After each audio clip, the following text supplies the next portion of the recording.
mabuksan ang ilalaman at katotohanan na sa tuwing aking sisimulan.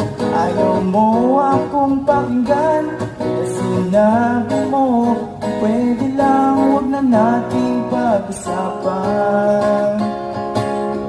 Di na ba tayo pabalik ang mga panahon na ikaw ay malaya sa bawat sandali, na ikaw ang kasama habang wala siya, na kung saan po pwede pang